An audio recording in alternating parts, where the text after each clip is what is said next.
함께 성경 말씀을 암송하고 묵상하는 시간입니다. 오늘은 7월 14일 주일 아침입니다. 주위에 계신 형제 자매님들과 아주 반갑게 인사 나누시기 바랍니다.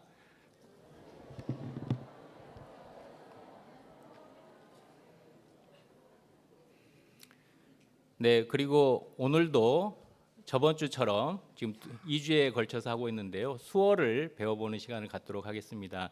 저희가 수어를 배우는 이유는 저희 청주교회는 농선부가 있습니다. 그래서 농선부 형제 자매님들과 또한 대화를 나눌 수 있는 시간도 될 것이고, 저희가 4차 때 7월 31일부터 8월 3일 기간 중에 저희 청주교회당에서 농선부 전국 수양회가 있습니다. 그래서 한 1000여 명의 분들이 오셔서 함께 저희 청주교회당에서 수양회를 하게 됩니다. 근데 손님들을 모셔놓고 저희가 또 인사를 할 줄도 알아야 되기 때문에 잠깐 간단한 수화를 한 8개 정도를 배워볼 건데요. 오늘은 그 두 번째로 환영합니다 하고 만나서 반갑습니다를 배워보도록 하겠습니다. 그리고 저번째 배웠던 거 혹시 기억나시는지 모르겠습니다. 네, 안녕하세요. 예, 주위에 계신 분들과 안녕하세요로 반갑게 인사 나눠보도록 하겠습니다. 안녕하세요. 안녕하세요. 네. 네. 네, 맞습니다. 안녕하세요. 얼굴이 표정이 거의 많이 먹고 들어간다고 합니다. 그래서 표정을 밝게 해서 함께 해주시면 되겠고요. 오늘은 만나서 반갑습니다를 하겠습니다. 제가 전문가가 아니라서 잘 못하는데 그래도 한번 보시고 같이 해주시면 감사하겠습니다. 만나서 반갑습니다입니다. 만나서 반갑습니다. 네, 이게 한 분 한 분이 만나서 반갑습니다. 이렇게 손을 펴고 하시는 게 아니고 약간 안으로 넣어서 반갑습니다 이렇게 하신답니다. 네. 너무 막 이렇게 하지 마시고요. 네, 천천히 정말 반가운 표정으로 반갑습니다 이렇게 하시면 되겠습니다. 그리고 제일 쉬운 것 같습니다. 이제 환영합니다를 하겠습니다. 환영합니다. 네, 이렇게 하는 게 아니고요. 우리 보통 이렇게 사진 찍을 때 이렇게 하잖아요. 그게 아니고 이렇게 반갑습니다. 네, 네. 그러면 연달아서 세 가지를 함께 해보겠습니다. 제가 하나씩 할 테니까 같이 따라해 주시면 감사하겠습니다. 안녕하세요. 안녕하세요. 네. 만나서 반갑습니다. 네. 환영합니다. 네. 그 농선부 형제 자매님들 오시면 그렇게 한 가지라도 생각나셔서 잘 기억하셨다가 같이 해주시면 감사하겠습니다. 네. 네, 휴대폰 광고 드리겠습니다. 가지고 계신 휴대폰 말씀에 방해가 되지 않도록 전원을 꺼주시거나 무음으로 해주시면 감사하겠습니다. 네, 그럼 속죄에 대하여 지난주 골로새서 1장 13절로 14절 말씀 천천히 2번 암송하시면서 함께 묵상하도록 하시겠습니다. 그가 우리를 흑암의 권세에서 건져내사 그의 사랑의 아들의 나라로 옮기셨으니 그 아들 안에서 우리가 구속 곧 죄 사함을 얻었도다. 골로새서 1장 13절로 14절 말씀. 그가 우리를 흑암의 권세에서 건져내사 그의 사랑의 아들의 나라로 옮겼으니 그의 아들 안에서 우리가 구속 곧 죄 사함을 얻었도다. 골로새서 1장 13절로 14절 말씀. 이번 주 말씀도 속죄에 대하여 히브리서 1장 3절 말씀 천천히 2번 암송하시면서 묵상하시겠습니다. 이는 하나님의 영광의 광채시요 그 본체의 형상이시라.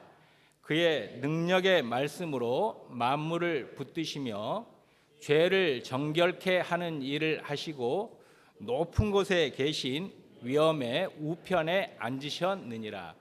히브리서 1장 3절 말씀. 이는 하나님의 영광의 광채시요 그 본체의 형상이시라. 그의 능력의 말씀으로 만물을 붙드시며 죄를 정결케 하는 일을 하시고 높은 곳에 계신 위엄의 우편에 앉으셨느니라. 히브리서 1장 3절 말씀. 다음 주도 속죄에 대하여 히브리서 9장 12절 말씀 성경책이나 소식지를 보시면서 읽으시면서 묵상하는 시간을 갖도록 하겠습니다. 염소와 송아지의 피로 아니하고 오직 자기 피로 영원한 속죄를 이루사 단번에 성소에 들어가셨느니라. 히브리서 9장 12절 말씀. 염소와 송아지의 피로 아니하고 오직 자기 피로 영원한 속죄를 이루사 단번에 성소에 들어가셨느니라. 히브리서 9장 12절 말씀. 찬양대 찬송 후에 인천 서북교회 오성룡 목사님께서 말씀을 전해 주시겠습니다.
안녕하세요.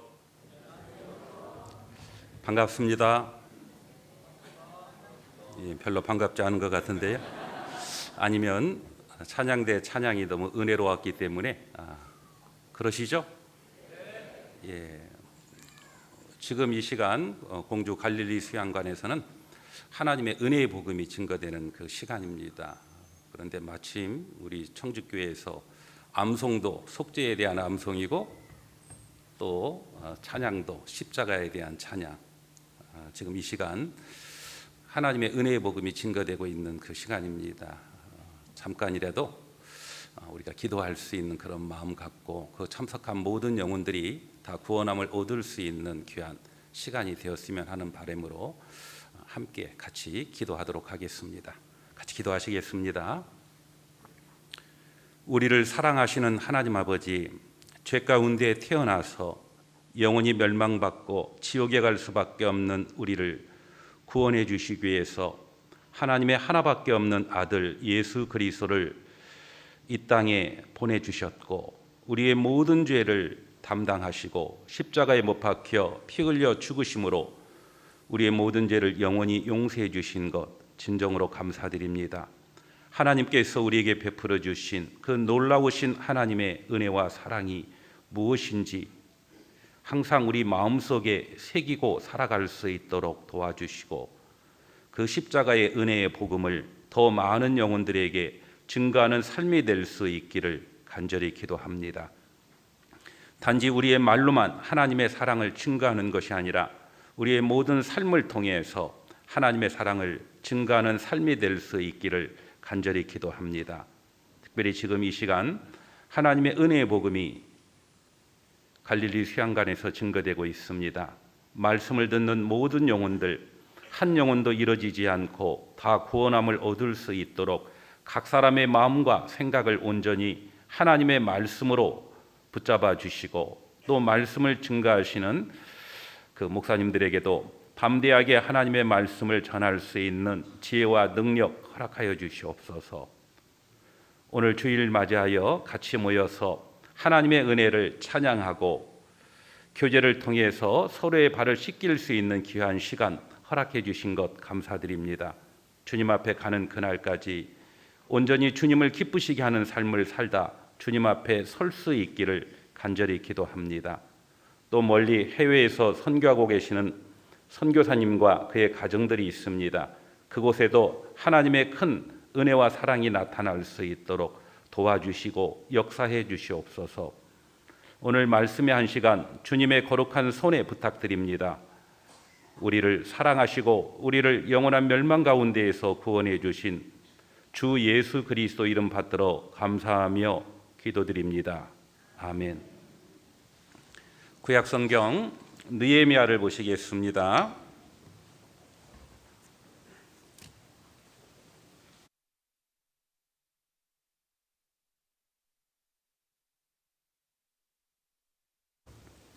느헤미야 구약 성경 느헤미야 한 727쪽 정도에 있습니다. 느헤미야 1장 1절부터 끝절까지를요. 제가 한 절 읽고 여기 우리 형제 자매님들이 한 절 번갈아 가면서 끝까지 읽도록 하겠습니다. 하가랴의 아들 느헤미야의 말이라. 아닥사스다 왕 제20년 기스덜 월에 내가 수상궁에 있더니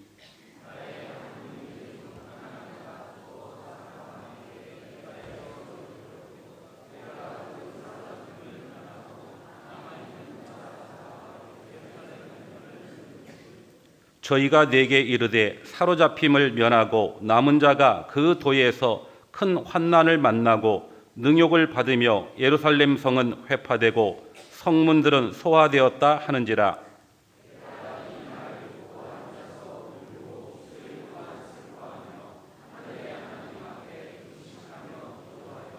가로되 하늘의 하나님 여호와 크고 두려우신 하나님이여 주를 사랑하고 주의 계명을 지키는 자에게 언약을 지키시며 긍휼을 베푸시는 주여 간구하나이다.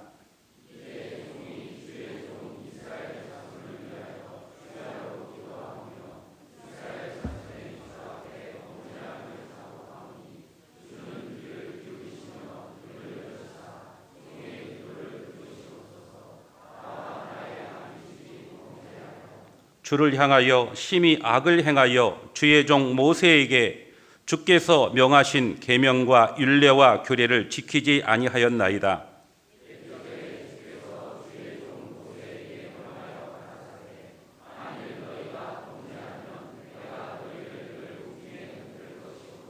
만일 내게로 돌아와서 내 계명을 지켜 행하면 너희 쫓긴 자가 하늘 끝에 있을지라도 내가 거기서부터 모아 내 이름을 두려고 택한 곳에 돌아오게 하리라 하신 말씀을 이제 청컨대 기억하옵소서.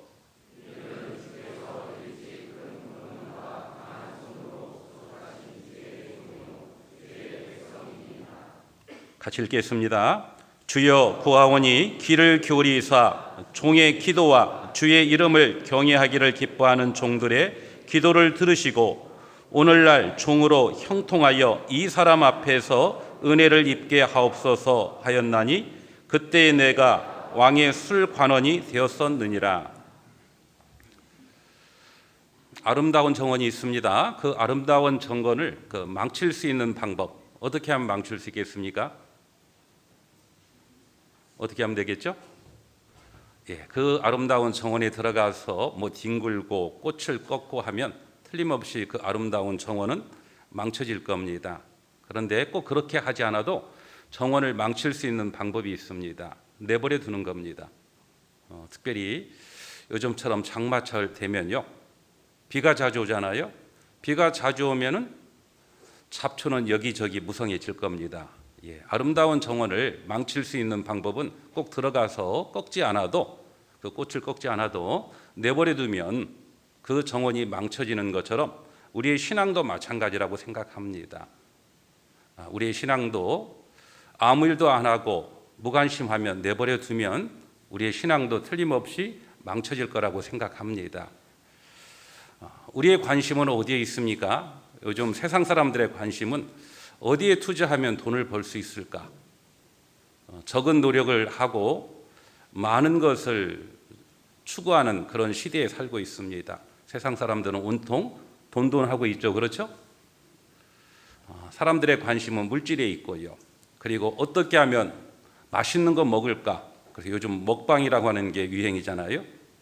이제 먹방만 유행합니까? 이제 먹었으면 금강산도 식후경 했으니까 먹었으면 이제 볼 것들 많이 찾아다니잖아요. 그래서 TV 프로그램에도 보면은 어떻게 하면 많이 투자하면은 돈을 벌 수 있는지 이런 쪽의 이야기, 부동산에 대한 이야기, 주식에 대한 이야기들도 계속해서 이야기하고 있고, 또 어떻게 하면 어디에 가서 맛있는 음식을 먹을 수 있는지 맛집을 소개합니다.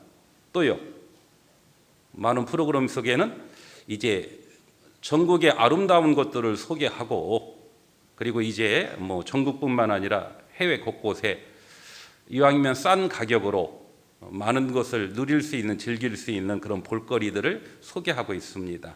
사람들의 관심은 성경에 있는 것처럼 먹음직하고 보함직하고 지혜롭게 할 만큼 탐스러운 것들, 온통 그것을 이야기하고 있고, 사람들의 관심은 바로 그곳에 있는 것 같습니다. 우리 구원받은 그리스도인의 관심은 어디 있습니까? 우리는 무엇에 관심을 가지고 있고, 그리고 누구에게 관심을 가지고 있습니까? 지금 이 시간 하나님의 말씀이 증거되고 있습니다. 우리의 관심은 어디에 있어야 돼요? 하늘에 소망을 두고 있는 사람이라고 하면은 바로 하나님의 역사가 벌어지고 있는 바로 그곳, 바로 복음이 전해지는 그 하계수양에, 그리고 참석한 영혼들, 그리고 이제 청주는 3차라면서요. 그리고 또 4차에는 농선부, 많은 분들을 이제 모시고 이곳에서 하나님의 은혜의 복음을 증거하고자 합니다. 우리의 관심은 바로 수양회와 이뤄진 영혼들, 특별히 이제 농선부, 그 농아인들을 위해서 우리는 더 기도하고 더 많은 관심을 가지는 것이 하나님 앞에 마땅하다라고 생각합니다. 우리의 마음의 관심이, 우리의 관심이 어디 있는지라고 하는 것을 생각해 보면은요, 우리의 마음의 중심이 무엇에 있는지, 마음의 중심에 있는 것들에 우리는 관심을 갖고 있잖아요. 그렇죠?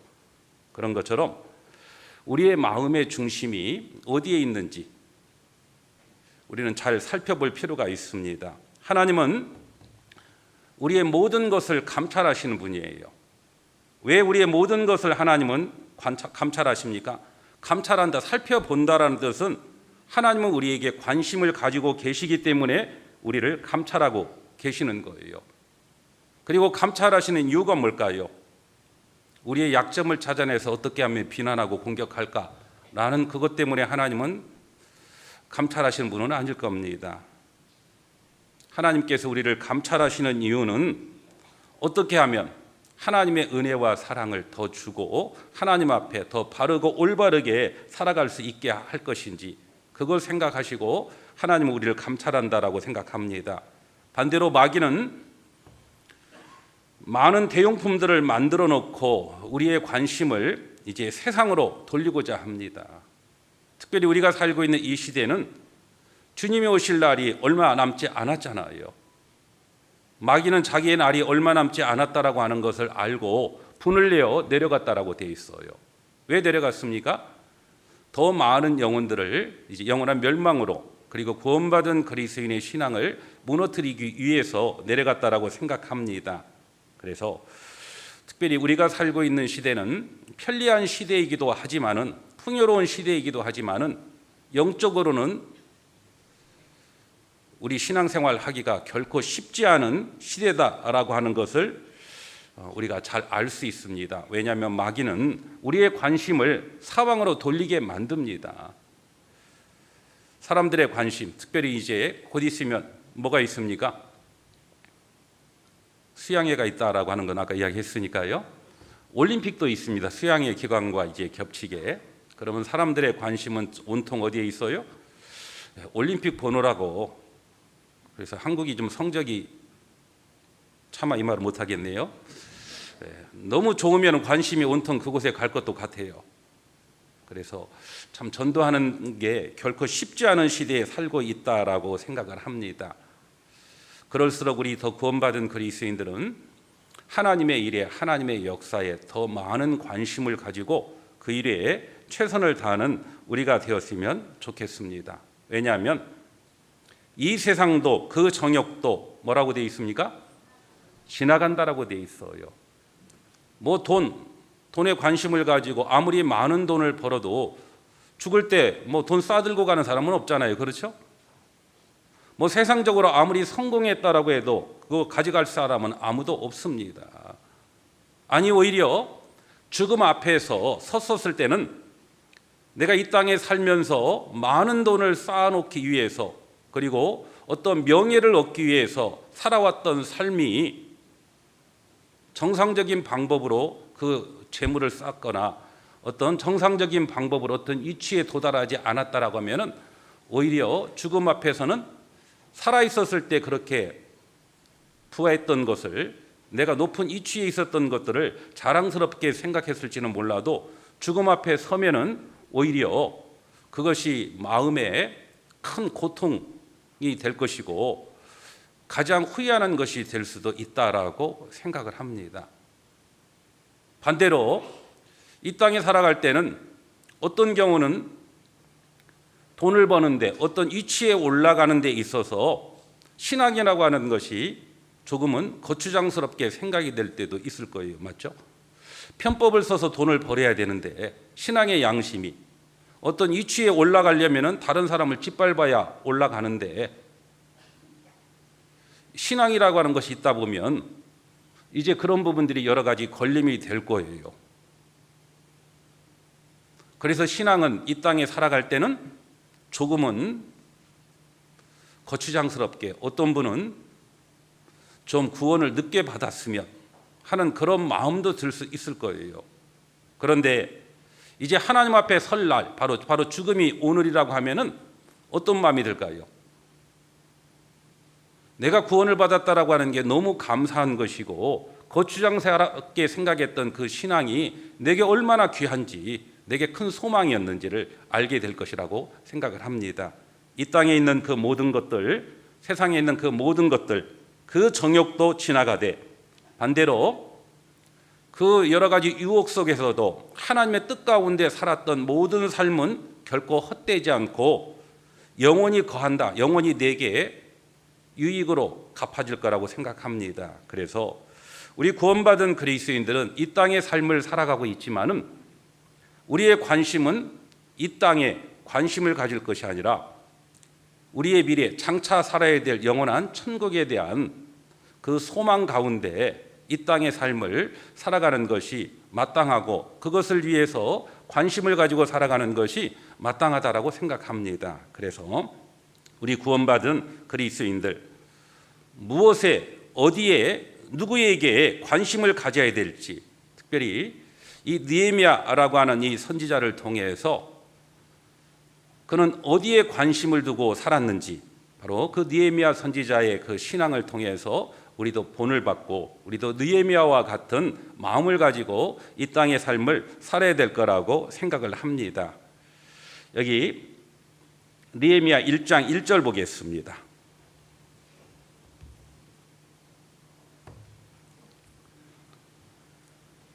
하가랴의 아들 느헤미야의 말이라. 아닥사스다 왕 제20년 기스로에 내가 수상궁에 있더니 나의 한 형제 중 하나니가 두어 사람과 함께 유다에 이르렀기로 내가 그 사로잡힘을 면하고 남아있는 유다 사람과 예루살렘 형편을 물은즉. 여기에 보면 하가랴라고 하는 사람이 나오죠. 하가랴는 누굽니까? 이 본문 느헤미야 선지자의 아버지라고 되어 있죠. 이 하가랴라고 하는 그 이름의 뜻은 어떤 뜻을 가지고 있냐면 여호와께서 어둡게 하셨다, 여호와께서 방해하셨다라는 뜻을 가지고 있어요. 그리고 본문의 주인공 느헤미야라고 하는 그 선지자의 이름은 여호와께서 이루하신다라는 뜻을 가지고 있고, 그리고 나의 한 형제 중 하나니라고 되어 있죠. 하나니라고 하는 이름의 뜻은 주는 하나님은 은혜로우시다라는 그 뜻을 가지고 있습니다. 지금 이 느헤미야의 배경은 이스라엘 민족이 하나님 앞에 범죄함으로 그들의 땅에 살지 못하고 바벨론의 포로로 갔다가 또 바벨론 뒤에서 페르시아 바사이에서 다스림을 받았을 때 기록된 성경이 바로 느헤미야입니다. 하나님의 택한 민족인 이스라엘 민족이 왜 하나님이 약속했던 땅에 있지 못하고 이방 땅에 머물러 있습니까? 그 이유는 하가랴 여호와께서 어둡게 하셨다, 방해하셨다라는 뜻을 가지고 있었던 것처럼 이스라엘 민족들이 하나님의 말씀에 불순종했던 결과입니다. 7절에 보면 주를 향하여 심히 악을 행하여 주의 종 모세에게 주께서 명하신 계명과 율례와 규례를 지키지 아니하였나이다. 옛적에 주께서 주의 종 모세에게 명하여 가라사대 만일 너희가 범죄하면 내가 너희를 열국 중에 흩을 것이요. 우리가 전도 집회 때 많이 본 말씀이죠. 레위기 26장, 신명기 18장에 있는 말씀입니다. 하나님과 이스라엘 민족과 언약을 맺었어요. 하나님 앞에 순종할 때 하나님은 그들을 축복해 주시지만은 불순종할 때 하나님은 그들을 심판하신다라고. 하나님이 그들의 삶을 어둡게 하셨고 방해하셨어요. 이유는 어디에 있는 겁니까? 하나님께 있는 것이 아니라 하나님의 백성이라고 하는 이스라엘 민족들이 하나님의 말씀에 불순종했기 때문에 하나님께서 어둡게 하신 겁니다. 방해하신 거예요. 우리 삶 가운데도 마찬가지입니다. 하나님의 백성 이스라엘 민족의 그 삶 속에서 우리 구원받은 그리스도인의 삶도 엿볼 수 있다라고 생각합니다. 우리의 삶이 하나님 앞에 잘못된 삶을 살아간다라고 하면 하나님은 어둡게 하실 거예요. 방해하실 거예요. 물론 현재 삶 가운데 있는 어려움이 반드시 우리가 하나님이 어둡게 하셔서 방해하셔서 받는 어둠이다라고 고통이다라고 말할 수는 없어요. 욥 같은 경우는 어떻습니까?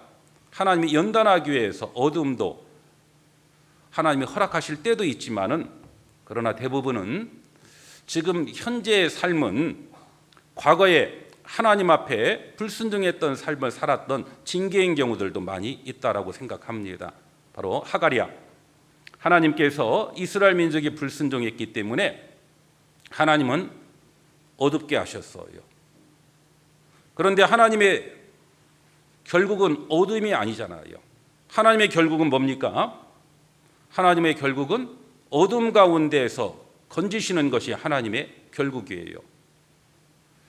비록 인생들이 하나님을 떠나 범죄했지만은 하나님은 그 인생을 사랑하십니다. 그런데 범죄에 대한 결과를 깨달아 알도록 하기 위해서 인생들에게 뭘 줬습니까? 노고를 주셨잖아요. 그런데 에레미야가 3장 33절에 그건 하나님의 본심이 아니라고 했어요. 본심이 아닌데 왜 어려움을 허락하셨습니까? 어려움을 통해서 자신의 삶을 돌아보고 하나님께로 돌아오도록 하기 위해서 하나님께서 징계하신 거예요. 하나님은 느헤미야, 비록 그들을 방해하셨지만은 느헤미야, 하나님은 위로하실 거예요. 어떤 위로가 있습니까? 죄사함의 위로가 있고, 그리고 돌아왔었을 때 하나님은 큰 축복으로 하나님은 위로해 주실 거예요. 왜? 그걸 어떻게 알 수 있습니까? 하나님이라고 하는 이름의 뜻은 하나님은 은혜로우시다라고 되어 있어요. 우리가 하나님 앞에 위로를 받을 만한 자격이 있어서 하나님은 우리를 위로하시는 분이 아니에요. 아무 자격이 없는 우리를 하나님이 사랑했기 때문에 하나님은 우리를 은혜로 대해 주셨고, 그리고 하나님께로 돌아섰을 때 하나님은 받아주시는 거예요. 그래서 이 하가랴, 느헤미야, 그리고 하나니라고 하는 이름의 뜻을 통해서 우리 인생 가운데 왜 하나님이 어둠을 허락하셨을까? 우리 구원받은 그리스도인의 삶 가운데 있는 어둠은 우연이 아닐 수 있잖아요. 예, 우연이 아닙니다. 틀림없이 하나님의 손길이 있을 거예요. 그 어둠을 통해서 어둠의 이유가 무엇인지를 우리는 돌아보고 다시 하나님 앞에 나아가면 하나님은 느헤미야, 하나님은 위로해 주실 거예요. 자격이 있어서가 아닙니다. 하나님은 하나님이시죠. 하나님은 우리를 은혜롭게 우리를 받아 주실 거라고 생각을 합니다. 그래서 이 세 사람의 이름을 통해서 하나님의 마음이 어떠한지를 우리는 알 수 있습니다. 이 느헤미야라고 하는 그 선지자는 하나님의 일꾼으로 부름을 받았어요. 하나님께서 하나님의 일을 위해서 자신을 하나님의 일꾼으로 세우셨다라고 하는 것을 느헤미야는 알고 있었습니다. 그래서 느헤미야의 관심은 어디에 있었을까요? 하나님이 자기를 불러주신 이유는 하나님의 일을 위해서 불러주셨기 때문에 불러주신 목적에 맞게 느헤미야의 관심은 하나님의 일에, 하나님의 역사에, 하나님의 백성에 관심을 가지고 그는 살았습니다. 그가 있었던 곳은 수상궁이라고 하는 화려한 곳이었지만은 몸은 수상궁에 있었지만은 마음은 어디에 있었습니까? 하나님의 나라, 바로 하나님이 택한 나라, 바로 이스라엘, 그리고 하나님의 성전, 그리고 택한 하나님의 민족들, 거기에 느헤미야는 관심을 가졌어요. 그래서 몸은 수상궁에 있었지만 마음은 어디에 있었습니까? 하나님의 일에, 하나님의 역사에 있는 겁니다. 중요한 건 우리도 어떻느냐가 중요하죠. 지금 몸은 여기에 있는데 마음은 전혀 엉뚱한 곳에 있을 수도 있잖아요. 맞죠? 몸이 어디 있느냐, 어떤 형편에 있느냐라고 하는 게 중요한 것이 아니라 마음의 중심이 어디 있느냐라고 하는 것이 훨씬 더 중요한 겁니다. 느헤미야는 하나님의 일에, 하나님의 역사에 관심이 있었어요. 그래서 하나님의 일에, 하나님의 역사에 관심이 있었기 때문에 2절에 나의 한 형제 중 하나니가 두어 사람과 함께 유다에서 이를 얻기로 내가 그 사로잡힘을 면하고 남아있는 유다 사람과 예루살렘 형편을 뭐라고 되어 있습니까? 물은 죽라고 되어 있죠.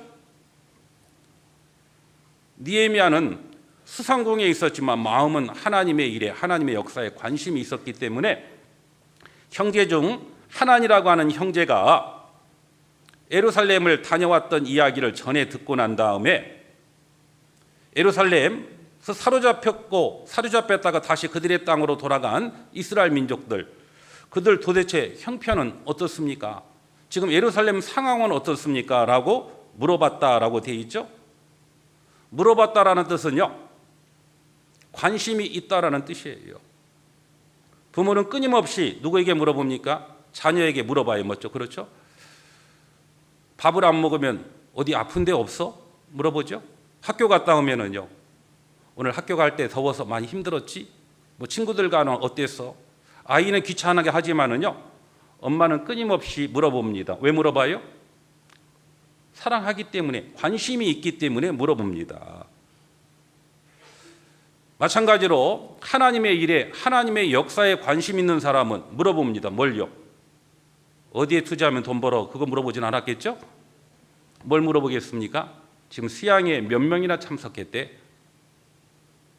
그리고 지난번 수양회를 위해서 기도하고 있는데, 기도하고 있는 영혼들, 그 영혼들 어떻게 수양회에 꼭 참석할 수 있냐라고.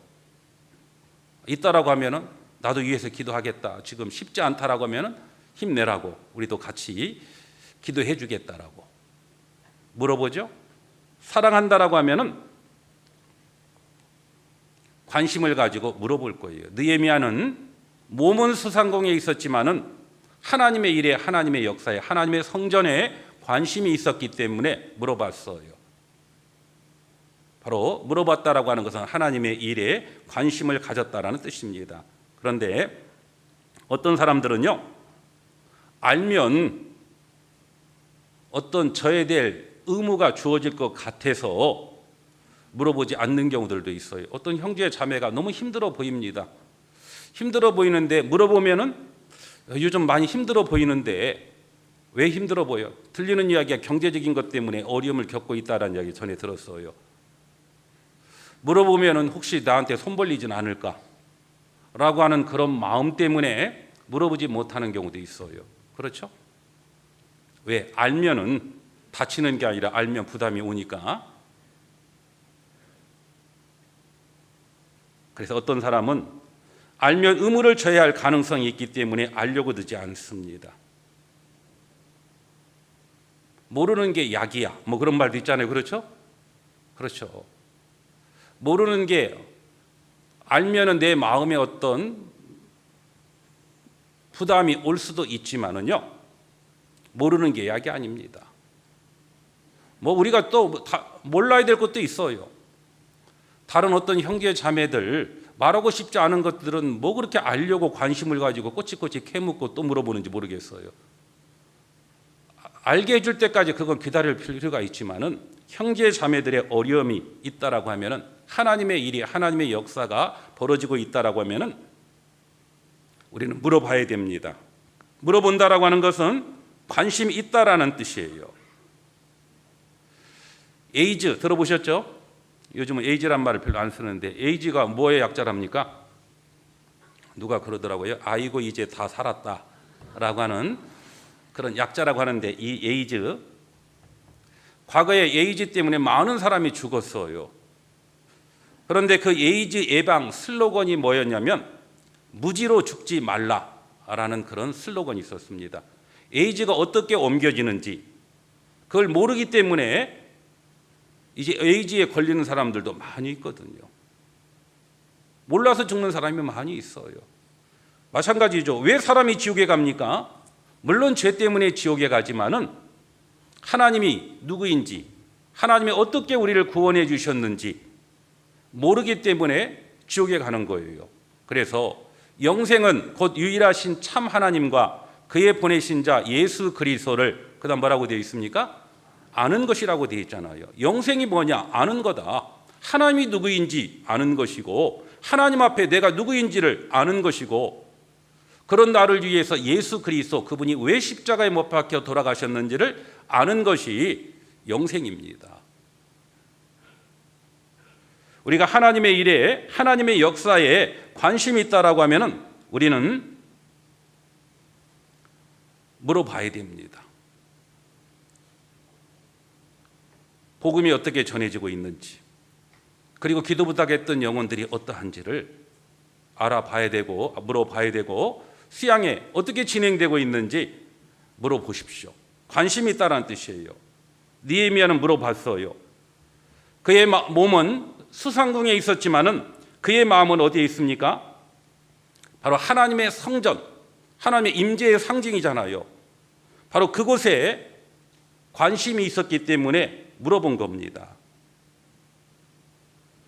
중요한 건 내 형편이 내가 어디에 있느냐가 중요한 게 아니에요. 내 마음의 중심이 어디 있느냐가 중요한 겁니다. 그리고 관심이 있으면 물어보십시오. 은혜 찬송에 보면 304장인가요? 한번 좀 펴보겠습니다. 은혜 찬송 304장.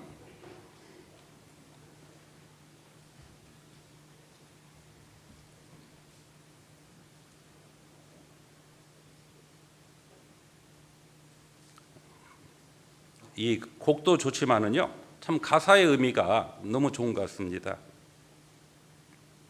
나 지금 비록 땅을 벗하며 살지라도 내 영혼 저 하늘을 디디며 사네. 내 주님 계신 눈물 없는 곳 저 하늘에 숨겨둔 내 소망 있네. 보고픈 얼굴들, 그리운 이름들 많이 생각나 때론 가슴 터지도록 기다려지는 곳, 내 아버지 너른 품날 맞으시는 저 하늘에 쌓아둔 내 소망 있네. 주님 그 나라에 이를 때까지 순례의 걸음 멈추지 않으며 어떤 시련이 와도 나 두렵지 않네. 주와 함께 걷는 이 길에. 이 노래의 제목이 하늘 소망이잖아요.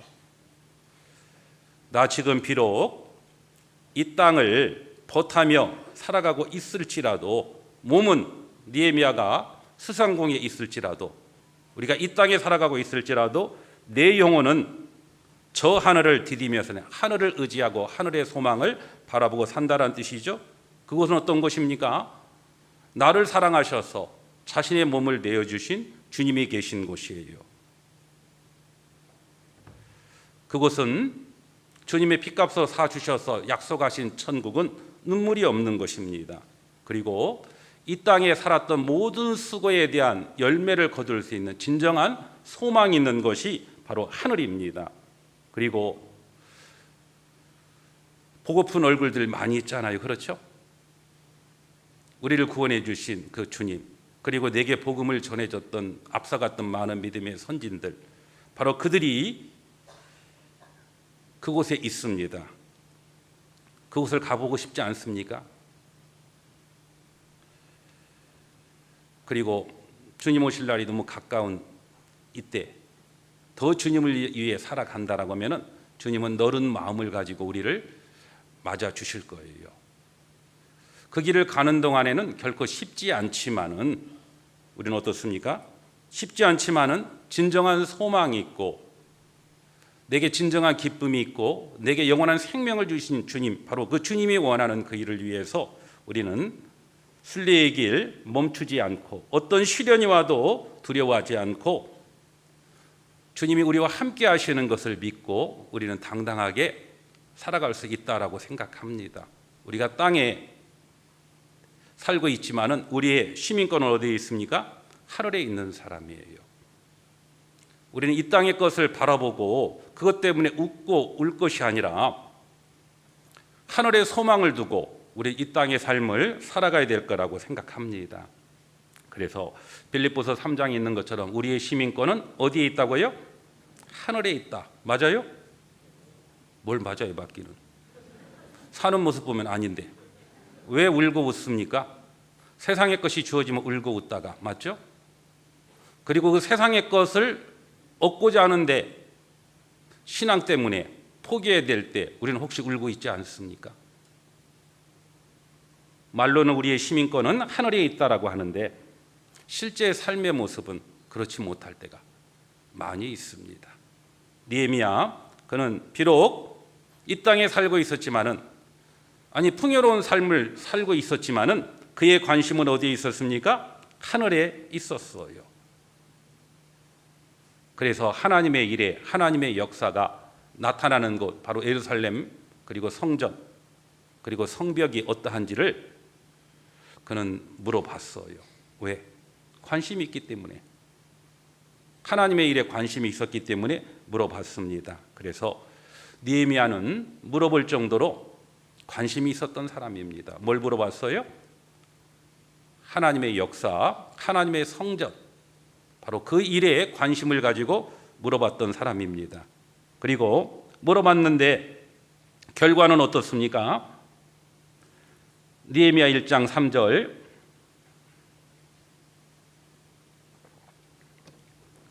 저희가 내게 이르되 사로잡힘을 면하고 남은 자가 그 도에서 큰 환난을 만나고 능욕을 받으며 예루살렘 성은 회파되고 성문들은 소화되었다 하는지라. 알아봤더니 어떻습니까?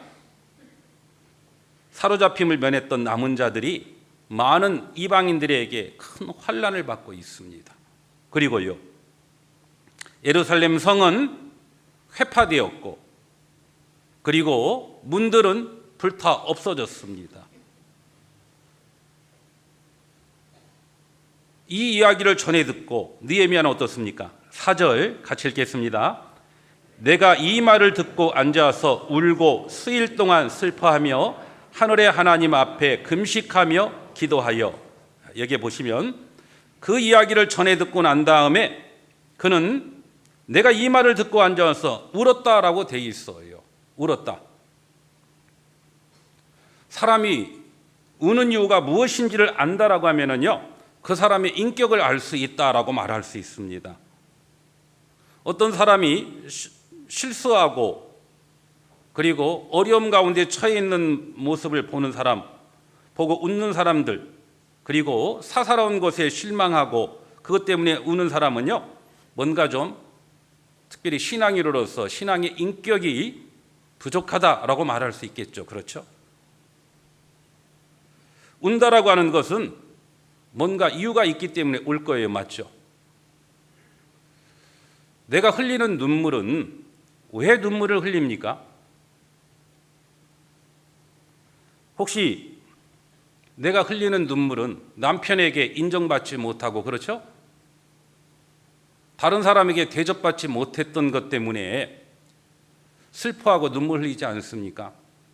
그 사람의 관심은 어디에 있는 거예요? 자기에게 관심이 있는 겁니다. 자기에게 관심이 있고 자기가 다른 사람에게 인정받지 못했던 것 때문에 흘리는 눈물, 그런 눈물을 자기 연민의 눈물이다라고 말할 수 있겠죠. 우리가 흘리는 많은 눈물 속에는 자기 연민의 눈물들이 참 많이 있어요. 자기에게 관심이 있는 겁니다. 남들에게 인정받지 못했던 것 때문에, 대접받지 못했던 것 때문에, 내 자존심 상하는 것 때문에 온통 관심은 누구에게 있어요? 자기에게 있는 겁니다. 반대로 예수님도 성경에 보면 이 땅에서 웃었다라는 말은 없지만은 우셨다라는 말씀은 여러 곳에 나옵니다. 왜 예수님께서 눈물을 흘리셨습니까? 예수님이 눈물을 흘리셨던 이유는 여러 가지 이유가 있는데 그 중에 하나, 예루살렘 성이 멸망하는 모습을 보고 예수님은 우셨다라고 돼 있어요. 예수님을 배척했던 죄 때문에 그들이 어떤 고통, 어떤 심판을 받을 줄을 예수님은 아셨기 때문에 예수님은 보시고 우셨다라고 돼 있어요. 그리고 예수님은 믿음이 없는 모습을 보고 예수님은 우셨어요. 그리고 예수님은 십자가를 앞에 두고 통곡하셨습니다. 예수님의 눈물은 영혼을 사랑하는 마음, 그리고 믿음이 없는 그들의 모습을 보고 예수님은 우셨어요. 그리고 예수님은 십자가를 앞에 두고 우셨습니다. 왜? 예수님도 우리와 똑같은 육신을 입고 있기 때문에, 그게 얼마나 큰 고통이라고 하는 걸 알았기 때문에 예수님은 눈물로 땀방울이 핏방울이 될 정도로 울면서 하나님께 기도하셨어요. 그런데 내 원대로 마옵시고 아버지의 원대로라고 말씀했죠. 예수님의 관심은 어디에 있었습니까? 이스라엘 민족의 믿음 없는 것과 멸망을 보고 우셨고 십자가를 앞에 두고 우셨어요. 관심은 어디 있었어요? 예수님 자신에게 있었던 게 아닙니다. 예수님 자신에게 관심이 있었다라고 하면 예수님은 십자가를 앞에 두고 결코 울지 않았을 거예요. 십자가를 피하면 되잖아요. 예수님의 원은 십자가를 지는 게 아니었잖아요. 그런데 예수님의 관심은 다른 이뤄진 영혼들, 그들의 영원한 운명을 봤기 때문에, 그리고 그들이 믿음이 없는 것 때문에 멸망한다라고 하는 걸 아셨기 때문에 예수님은 우신 거예요. 예수님의 눈물의 의미, 바로 영혼을 사랑하는 마음으로 예수님은 보시고 우셨어요. 마태복음에 보면은 예수님은 목자 없는 양처럼 헤매고 있는 영혼들을 보시고 예수님은 민망히 여기셨다라는 말씀이 있어요. 한번 찾아볼까요? 마태복음 9장, 오늘 본문 말씀 표시해 놓으시고요.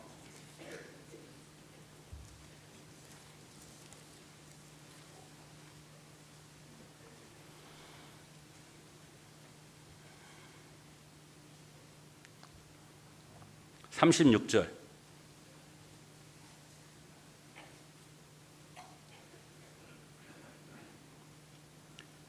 같이 읽겠습니다. 무리를 보시고 민망히 여기시니 이는 저희가 목자 없는 양과 같이 고생하며 유리함이라.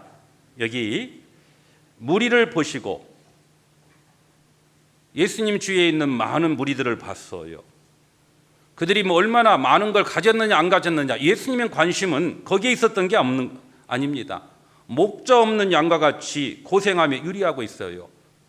그들은 영원한 멸망으로 달려가고 있습니다.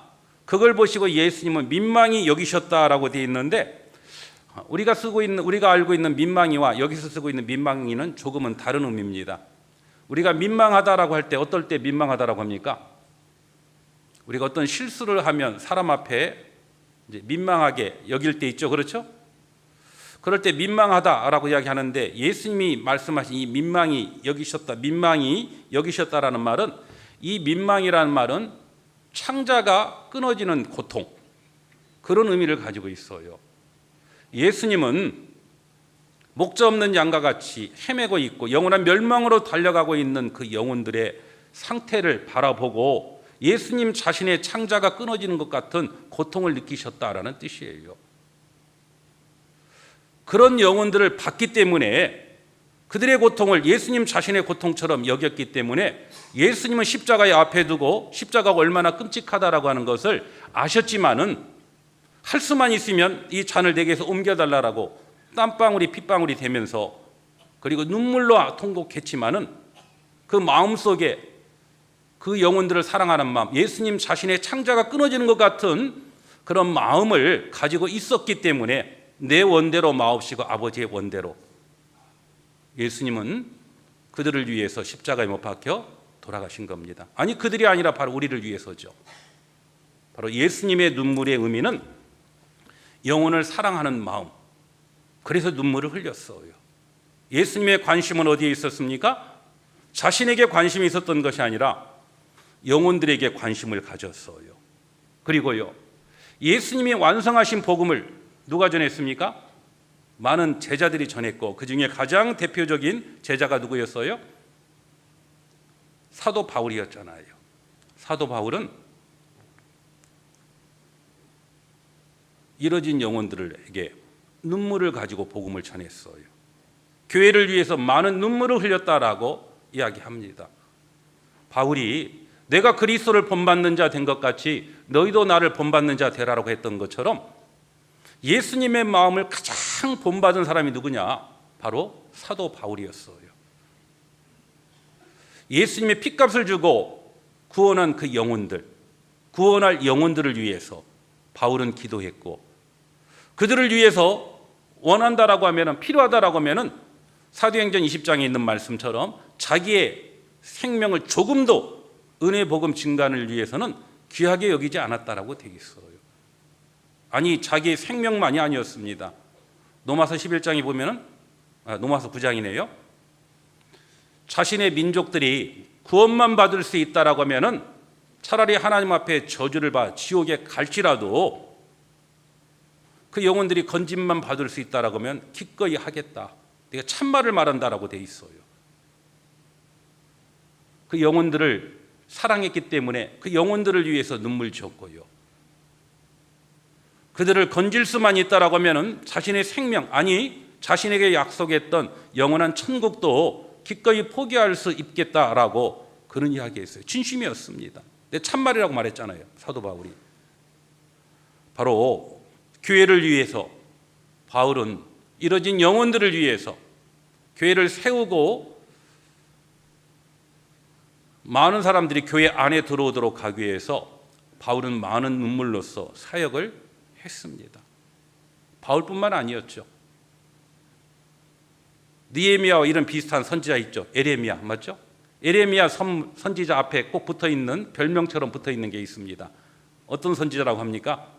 눈물의 선지자, 눈물의 선지자. 왜 눈물을 흘렸습니까? 하나님의 백성이 멸망으로 달려가고 있는 모습을 보고 느헤미야는 눈물을 흘렸어요.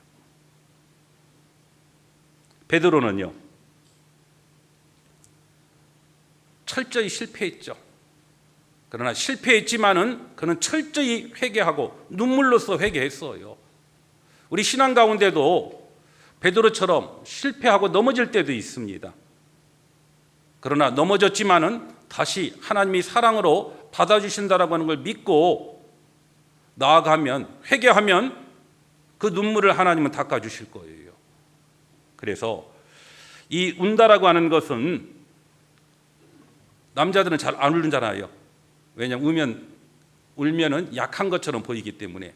그런데 물론 약하기 때문에 눈물을 흘리는 경우도 있지만은, 그러나 어떤 때는 이 눈물은 나약함의 표시가 아니라 그 어떤 것보다도 그 마음속에 강한 열정, 이런 마음들, 강함이 있기 때문에 눈물을 흘리는 경우가 있어요. 눈물을 흘렸다라고 하는 것은 그만큼 관심이 있다라는 뜻입니다.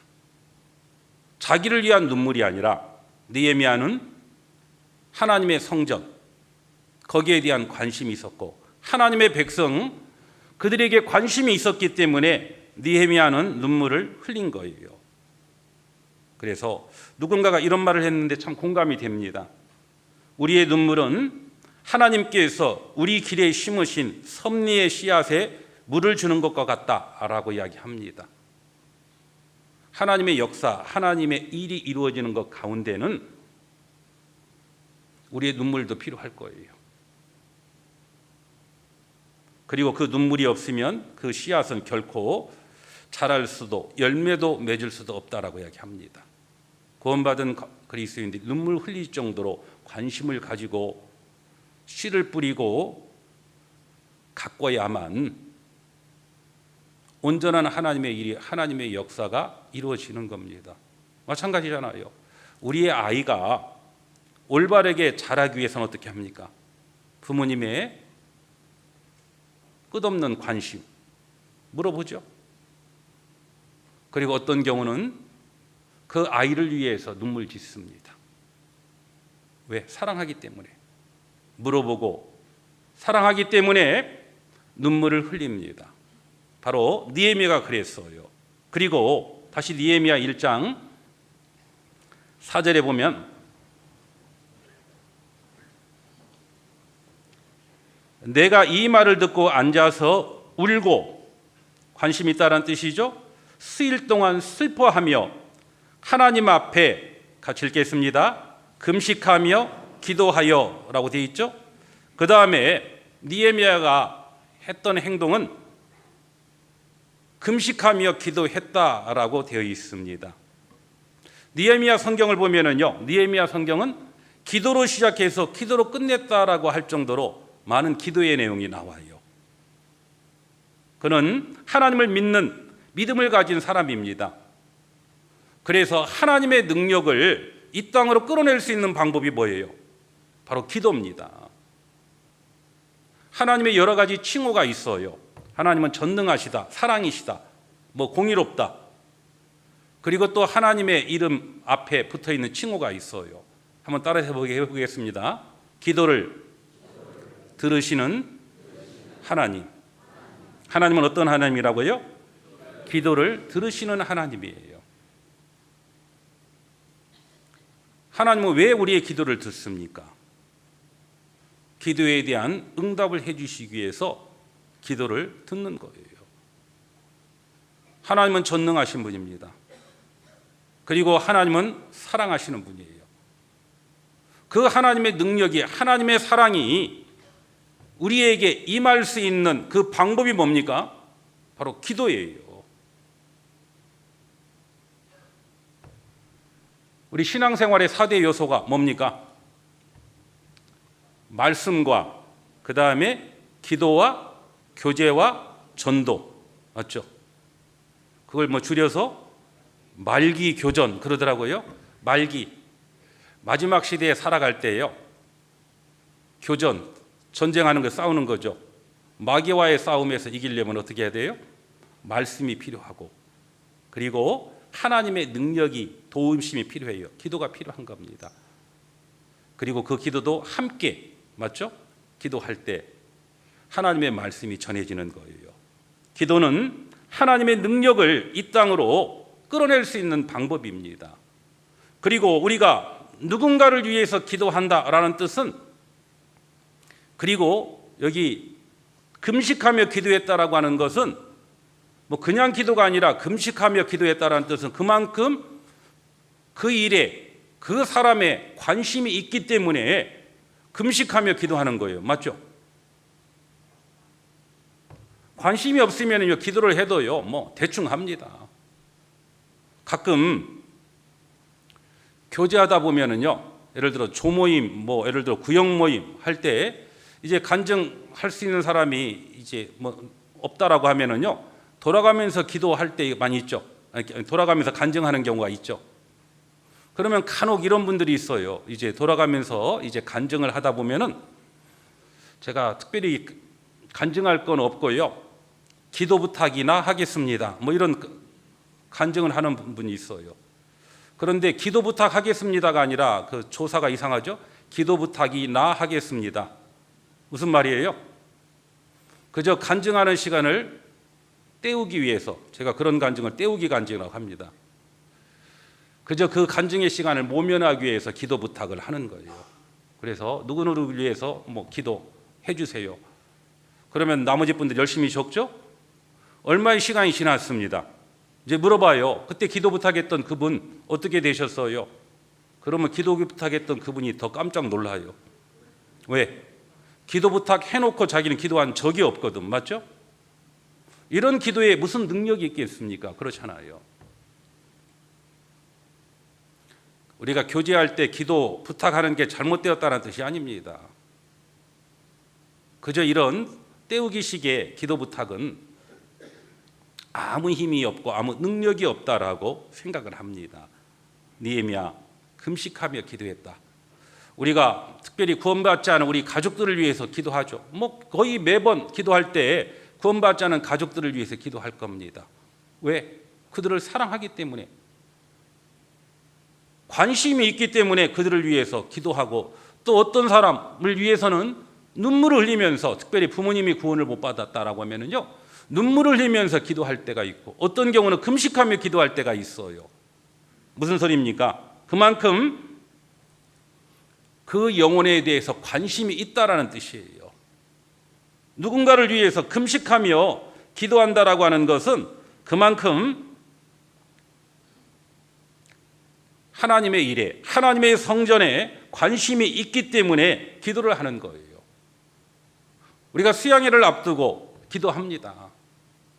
저희 인천 서북교회도 수요 말씀 끝나고 난 다음에 잠깐의 시간이지만 각자 기도하는 시간 갖고, 이제 대표로 제가 말씀을 잠깐 보고 이제 기도를 합니다. 수양회를 위해서. 왜?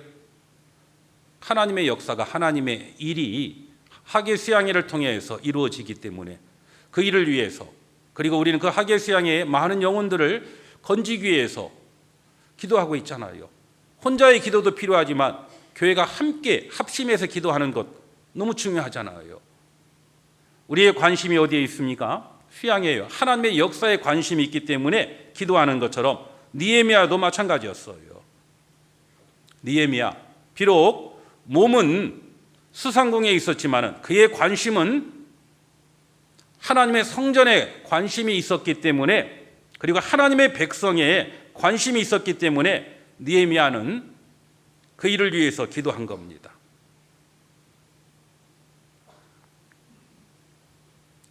기도한다라고 하는 것은 그만큼 관심이 있다라는 뜻이잖아요. 그리고 기도의 내용을 보십시오. 말씀을 가지고 기도하고 있잖아요. 우리가 아까 잠깐 봤던 말씀, 모세에게 주신 율법. 왜 예루살렘 남은 자들이 환난을 당하고 있고 능욕을 받고 있고 예루살렘 성벽이 회파되고 성문이 소화되었는지, 이유가 무엇인지, 하나님과의 관계 속에 틀어진 이유가 무엇인지, 뭐가 잘못됐는지를 하나님 말씀 앞에 비춰본 겁니다. 우리도 마찬가지예요. 하나님 앞에 기도할 때 내가 하나님 앞에 내 마음의 자세가 뭐가 잘못됐는지, 왜 삶 속에 이런 어려움이 있는지, 이유가 무엇인지 우리는 정확하게 알 필요가 있어요. 그리고 알고 그 죄에 대해서 우리는 진실하게 자백할 수 있어야 됩니다. 회개할 수 있어야 돼요. 느헤미야가 기도했던 내용이 바로 그렇습니다. 느헤미야는 하나님 앞에 불순종했기 때문에 하나님의 백성들 그 땅에서 쫓겨났고, 아직도 그들이 온전히 회개하지 못하고 돌이키지 못했기 때문에 아직도 예루살렘 돌아간 그들 환난 가운데, 능욕 가운데, 그리고 그 성벽이 회파되었다라고 하는 것을 그는 알았어요. 그래서 하나님 말씀을 가지고 그는 철저히 자신들의 잘못을 인정하고 돌이켰습니다. 그러면서요, 기도했던 내용에 보면은 자신은 잘 살았는데 나머지 백성이 잘 못 살아서 그렇다라고 그렇게 이야기하지 않았어요. 이스라엘 민족의 죄를 자신의 죄처럼 인정하고 기도했습니다. 6절 보겠습니다.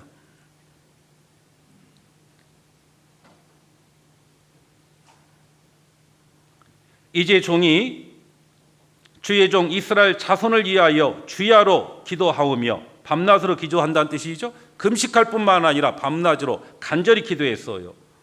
기도하오며 이스라엘 자손의 주 앞에 범죄함을 자복하오니, 죄에 대한 고백이 있죠. 주는 귀를 기울이시며 눈을 여시사 종의 기도를 들으시옵소서. 그 다음 뭐라고 되어 있습니까? 나와 나의 아비집이 범죄하여 라고 되어 있죠. 그는 이스라엘 민족들 그들이 잘못 살아서가 뿐만 아니라 나와 나의 아비집도 잘못했다. 우리는 대부분 잘한 것은 내가 잘해서, 맞죠? 잘못한 것은 상대방에게 탓을 돌리잖아요. 교회에 어떤 어려움이 있습니다. 어떤 문제가 있어요.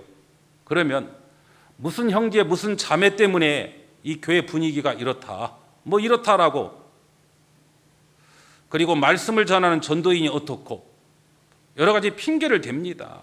탓을 돌려요.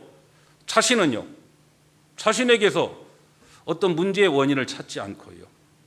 신앙은 하나님과 나와의 1:1 관계예요. 누군가가 잘못되었고 누가 잣대라면 그 하나님께서, 그 사람을 하나님이 맞게 다스려 주실 거예요. 누군가가 잘못 가고 있다라고 하면은요, 진짜 그 영혼을 사랑한다라고 하면은 잘못을 그에게 돌리고 정죄하고, 교회가 누구 때문에 그렇다라고 정죄하지 않습니다. 보십시오. 부모는 자식이 잘못해가지고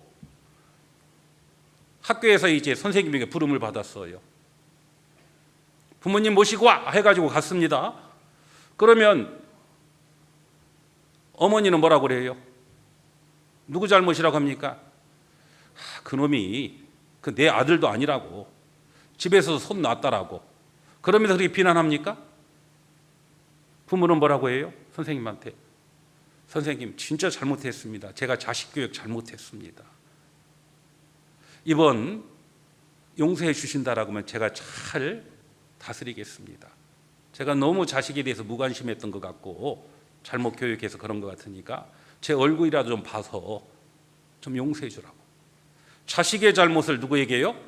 자기 신의 잘못처럼 받아들이잖아요. 왜요? 자식을 사랑했기 때문에. 느헤미야가 그런 거예요.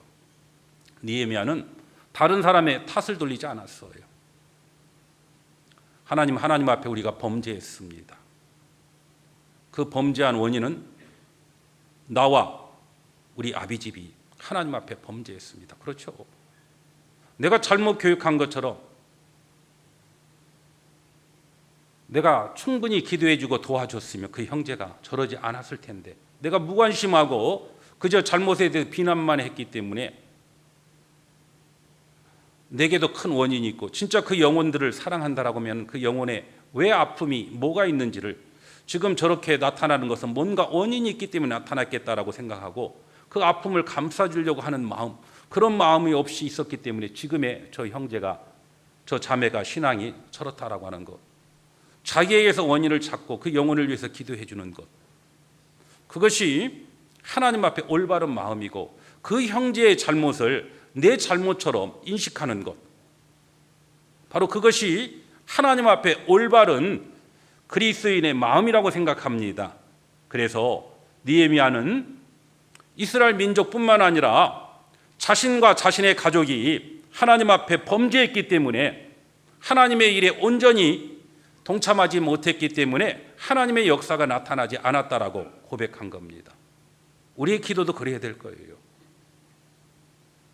하나님 말씀 앞에 내가 이러이러한 잘못했습니다. 누구에게 탓을 돌리기보다는 뭐 환경을 탓하고 누구를 탓하고 그럴 게 아니라, 하나님, 제가 너무 어리석었기 때문에 하나님 앞에 잘못된 삶을 살았습니다. 철저히 자신을 낮추고 자신의 죄를 고백하고, 그리고 설령 다른 형제자매들의 잘못도 자기의 죄처럼 여기시고 기도한다라고 하면요, 하나님은 그 마음을 알아주실 거예요. 그래서 느헤미야는 철저히 죄에 대한 고백, 자백, 그리고 다른 사람의 죄를 그저 다른 사람에게 돌리는 것이 아니라 자신의 죄처럼 여겼기 때문에 더 간절히 하나님 앞에 금식하면서 주야로 기도할 수 있었다라고 생각을 합니다. 그리고 그는 틀림없이, 하나님은, 느헤미야 이름이 뜻이 뭐라고요? 하나님은 은혜로우시다, 하나님은 이루하신다라는 뜻을 가지고 있고, 그 동생의 이름은 은혜롭다라고 되어 있죠. 하나님은 은혜롭고 하나님은 이루해 주시는 하나님이라고 하는 믿음이 있었어요. 비록 우리가 범죄했지만은 하나님은 돌이키면 틀림없이 받아준다라고 하는 믿음이 있었습니다. 그래서 9절 보겠습니다. 느헤미야 1장 9절. 만일 내게로 돌아와서 내 계명을 지켜 행하면 너희 쫓긴 자가 하늘 끝에 있을지라도 내가 거기서부터 모아 내 이름을 두려고 택한 곳에 돌아오게 하리라 하신 말씀을 이제 청컨대 기억하옵소서. 이들은 주께서 일찍 큰 권능과 강한 손으로 구속하신 주의 종이요 주의 백성이니이다. 느헤미야는 하나님은 은혜로우시고 하나님은 이루해 주시는 하나님이다 라고 하는 걸 그는 분명하게 믿었어요. 비록 범죄했기 때문에 하나님은 우리를 사방으로 쫓겨나게 했고, 그리고 큰 환난을 당하게 하셨지만은 우리의 죄를 돌이키고 하나님 앞에 나오면은 하나님은 틀림없이 우리를 받아주실 것이다 라고 하는 것을 그는 믿었어요. 왜? 하나님이 그렇게 약속하지 않았습니까? 하나님은 비록 범죄했을지라도 하나님은 돌아오면 받아주신다라고 약속하셨지 않습니까? 제가 그 하나님의 약속을 믿고 저와 저의 백성들이 하나님 앞에 회개하고 돌아갑니다. 그렇죠. 느헤미야의 기도는요, 하나님의 긍휼하심과, 그리고 하나님은 신실하시다, 약속하신 것을 반드시 이루신다라고 하는 것을 믿고 하나님께 기도한 거예요. 하나님은 범죄했었을 때 비록 심판하셨지만, 징계하셨지만, 그들이 하나님 앞에 철저히 그 죄를 뉘우치고 돌이키면 하나님은 받아주신다라고 하는 것을 느헤미야는 확신했어요. 이게 중요합니다.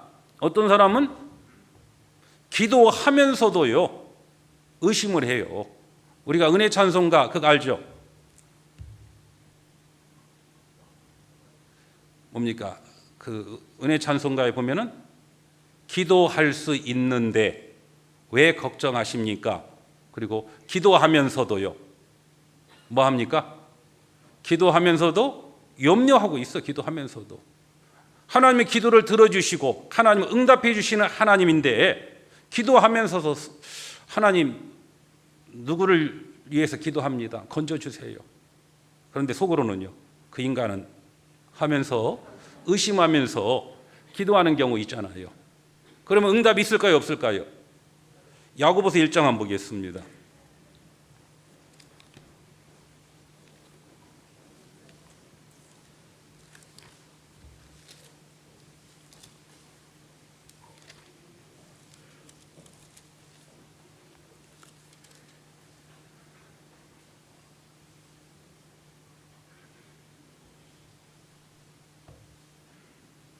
(5절)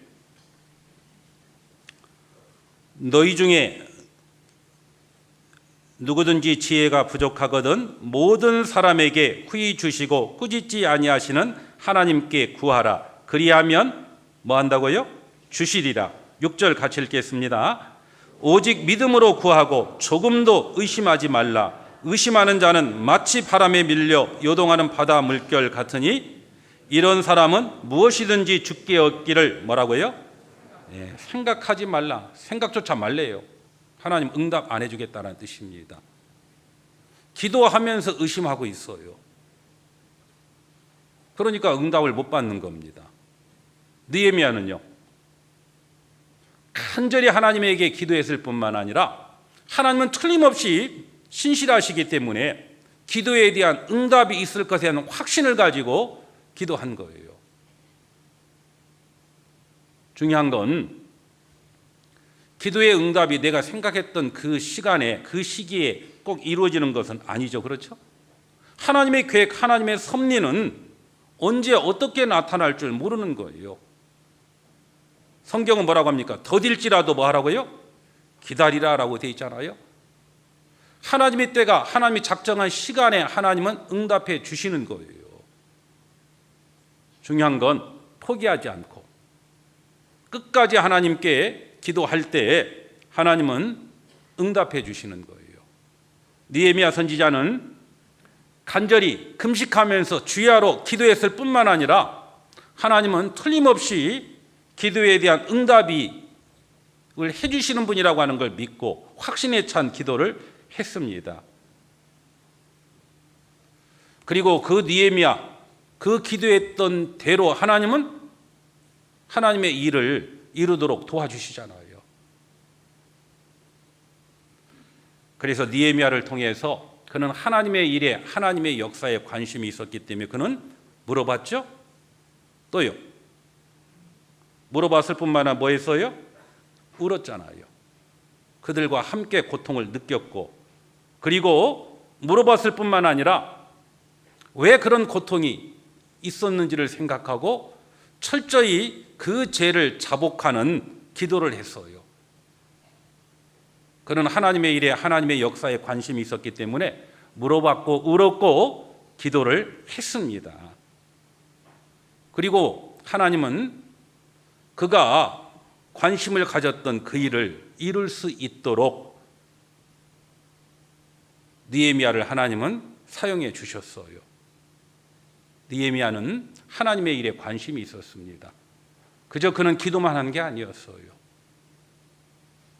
하나님의 일에 하나님의 역사가 이루어지는 그곳에 내가 가야 되겠다, 참여해야 되겠다 라는 마음을 가지고 그는 참여했어요. 수양에 가야지. 관심 가지는 것, 그 영혼들을 위해서 눈물로 기도하는 것 필요하죠. 그런데 단지 거기에 머물러만 있으면 안 됩니다.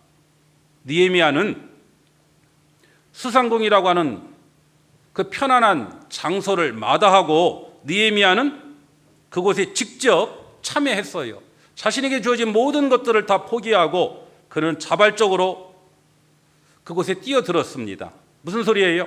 관심이 있다라는 뜻이잖아요. 부모는 자식을 사랑하기 때문에 자식이 물에 빠져들면은요 어떻게 합니까? 울면서 기도만 하고 있는 게 아니죠. 그렇죠? 울면서 기도만 하는 것이나 자기가 수영을 잘하건 못하건 관심 없습니다. 어떻게 합니까? 뛰어드는 거예요. 나섭니다. 그게 사랑의 마음일 거예요. 느헤미야가 그랬어요. 느헤미야는 하나님의 일에 하나님의 역사에 관심이 있었을 뿐만 아니라 그 일에 직접 그는 참여했습니다. 자신이 가지고 있었던 모든 권리들을 포기하고 그는 이스라엘 민족들과 함께 그 고난에 동참하고 그리고 해파된 그 성벽 세우는 일에 그는 적극적으로 동참을 했습니다. 하나님의 일도 그렇다라고 생각합니다. 하나님은 하나님의 일을 혼자 얼마든지 하실 수 있는 분이에요. 그런데 그 놀라운 하나님의 일에 우리를 같이 참여하게 하십니다. 하나님의 역사에 같이 참여하기를 바라시는 거예요. 우리가 하나님께 기도하잖아요. 하나님께 기도하는데 그 기도는 인간의 뜻이 하늘에서 이루어지는 것이 아닙니다. 왜 기도합니까? 기도는 하나님의 뜻이 이 땅에서 이루어지도록 하기 위해서 우리가 기도하는 거예요. 그리고 기도했던 그 일이 이루어지도록 하기 위해서 우리는 그 일에 동참하는 겁니다. 우리가 하겔수양일을 위해서 기도할 뿐만 아니라 그 일에 참여하셔야 돼요. 뭐 여러 가지 사정이 있어서 참여하지 못한다라고 하는 분들도 혹 계실 거예요. 그러면요, 몸은 못 가도 뭘로는요, 물질로는 얼마든지 내가 가야 되는데 못 가는데, 그리고 내가 전도해야 되는데 못한다라고 하면 다른 영혼들 전도하는 일을 위해서 어떤 경우는 뭐 다른 참여하지 못하는 영혼들을 위해서 헌금을 해서라도 그들이 경제적인 어려움 때문에 참여하지 못하는 분들, 새로이 참여하는 분들, 이제 그저 몸만 와 있는 게 아니라 입도 즐겁게 해야 말씀도 잘 듣잖아요. 맞죠? 할 수 있도록 헌금해 주는 것들. 그래서 그리고 청주는 수양관 얼마나 걸려요? 1시간이나 걸려요. 여기에요? 뭐 좋습니다. 1시간. 그런데 서울에서는 1시간은, 저도 서울에 직장 생활할 때 1시간이면 출퇴근 거리, 가까운 거리였습니다. 뭐 출퇴근한다라고 해도요, 얼마든지 할 수 있고, 그리고 수양이 하는 날이 언제입니까? 금토일, 어떤 사람 금토일까지만 알더라고요. 월요일까지입니다. 월요일. 진짜 마음만 있으면 하루 정도 휴가를 내면은요, 온전히 참여하는데 어떤 분들은 이제 휴가는 따로 쓰고 하려고 월요일 날 또 참여 안 하시고 월요일 날 보면은요, 안 계시는 분들이 많아요. 거의 이제 수양이 할 때마다 제가 이제 수양회장에서 사회를 볼 때가 많이 있습니다. 사회를 보다 보면은요, 마지막 날 되면 도대체 어디 가셨는지, 자리 싸움하던 분들이 다 어디 갔는지 안 보이고요. 휴가 하루 내는 것도 아까워서 그런지, 물론 뭐 피치 못할 사정이 있어 먼저 가시는 분도 계실 거예요. 수양회는 금토일 월까지입니다. 그게 참여하는 거잖아요. 마지막 뒷정리까지 해줘야 그 다음 수양회가 또 원활하게 진행이 되잖아요. 그래서 우리가 그 일에 관심이 있다라고 하면 참여해야 됩니다. 하나님은 하나님의 일을 위해서 부르십니다. 이사야 6장 8절에 있는 말씀, 내가 또 주의 목소리를 들은즉 이르시되 내가 누구를 보내며 누가 우리를 위하여 갈고, 그때 내가 가로되, 한번 따라해 보겠습니다. 내가 여기 있나이다. 나를 보내소서. 이래야 맞습니다. 그렇죠? 내가 여기 있나이다. 그래 놓고 죄를 보내소서라고 하면 안 되겠죠? 예. 하나님의 일에, 하나님의 역사에 저를 보내주십시오. 편안한 자리, 수상궁이라고 하는 누릴 수 있는 이런 자리, 물론 하나님의 은혜로 이 좋은 자리 주신 것 감사합니다. 그러나 내게 이 자리를 하나님이 허락하신 이유가, 목적이 있을 겁니다. 하나님은 이 자리를 주신 그 목적에 맞게 그 어떤 권리가 있고 능력이 있으면 그 능력을 하나님의 일에 사용하도록 하기 위해서 하나님은 그 자리를 두신 거잖아요. 내가 가지고 있는 좋은 이치 뭐 이런 것들 수양회를 위해서요 잘 이용할 필요가 있고요. 그리고 과거에 수양회는 며칠 했죠? 5박 6일 했습니다. 맞죠? 5박 6일. 언제요? 그것도 월요일부터 토요일까지. 장소는요, 운동장에 큰 천막을 쳐놓고 그곳에서 뭐 에어컨이 어디가 있습니까? 주무시는 곳은요, 천막에서 아니면 학교 교실 바닥에서 그렇게 잤어요. 그러면서도 얼마나 기뻤는지 그 수양회가 기다려졌는지 모릅니다. 그리고 수양회 회비도 뭐 얼마라고요? 7만 원이요? 은장이 5만 원이요? 지금은 이제 돌아가셨지만은요, 이제 저희 할머니가 돌아가시는 그해 빼고는 수양회를 다 참여하셨어요. 저희 할머니는 이제 지금 살아계시면 1911년생이시니까 몇 살 됐을까요? 114살 되셨네. 114살. 그러신데 저희 할머니가 아주 오래전에 구원을 받으셨습니다. 70년대 중반에 구원을 받으셨는데 수양회 그때 뭐 수양회 나중에 뭐 80년대 말 90년대 초 그때 그 모임에 수양회 참석하다면 수양회비가 그때도 20만 원이 넘었던 것 같아요. 30년 전에 뭐 은장회라고 봐주는 거 없습니다. 그래도 빠지지 않고 그리고 97년 11월에 돌아가셨는데 그 해에는 이제 거동하실 수가 없어서 그때 수양회에 참석하지 못하셨고 그런데 그때 참석하지 못하셨는데 지금은 이제 믿음관이었고 그 전에 소망관이었죠.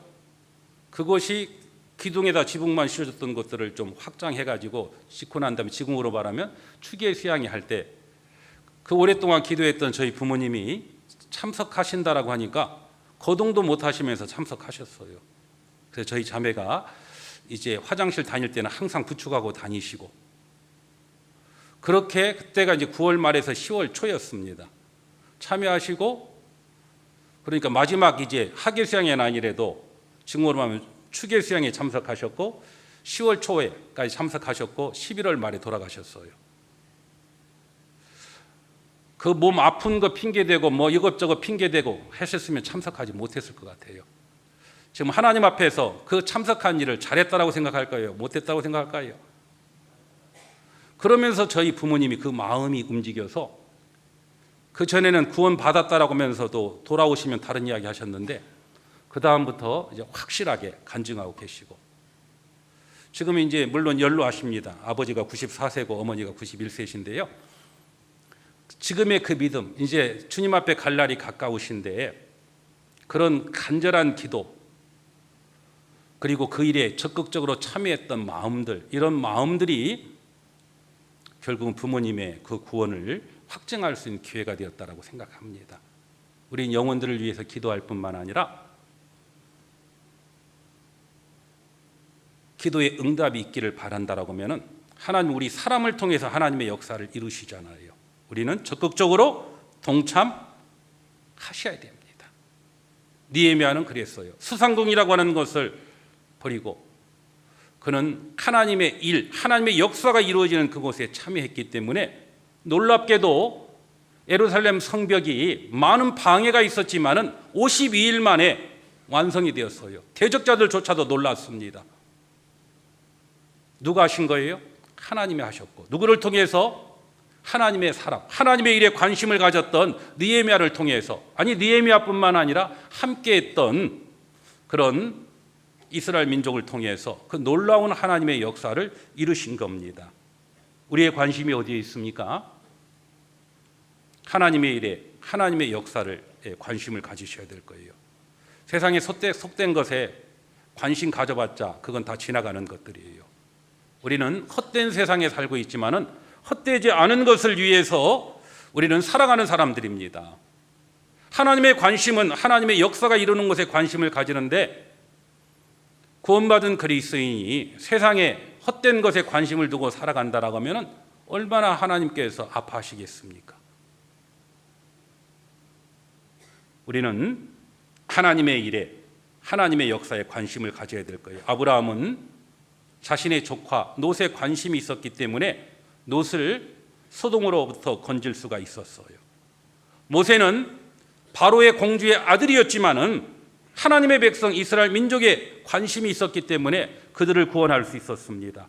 예수도 비록 왕비였지만은 자신의 민족을 구원하기 위해서 그는 죽으면 죽으리라라고 하는 마음을 가지고 나아갔기 때문에 결국은 자신의 민족을 구원할 수 있었어요. 마찬가지로 우리도 하나님의 일에 관심을 가지시고 하나님의 일을 위해서 기도하고 기도할 뿐만 아니라 그 일에 같은 마음으로 동참하셔야 될 거예요.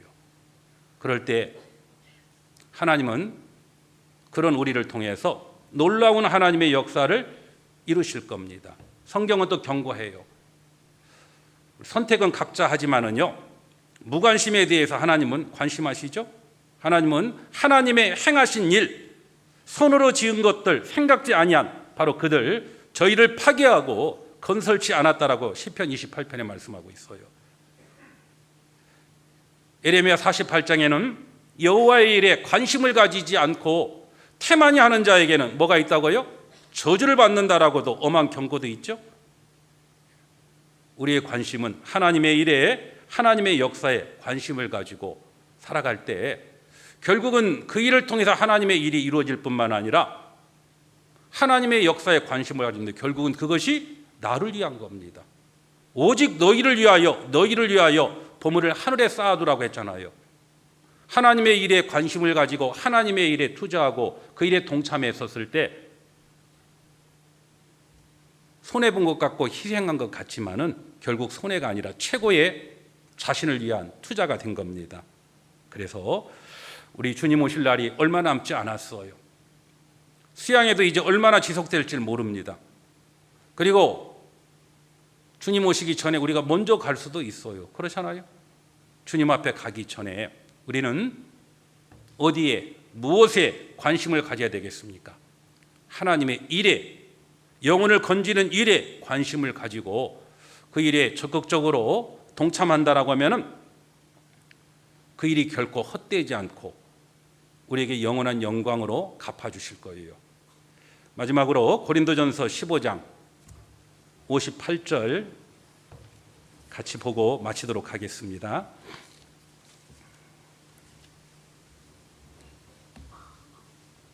(58절) 같이 읽겠습니다.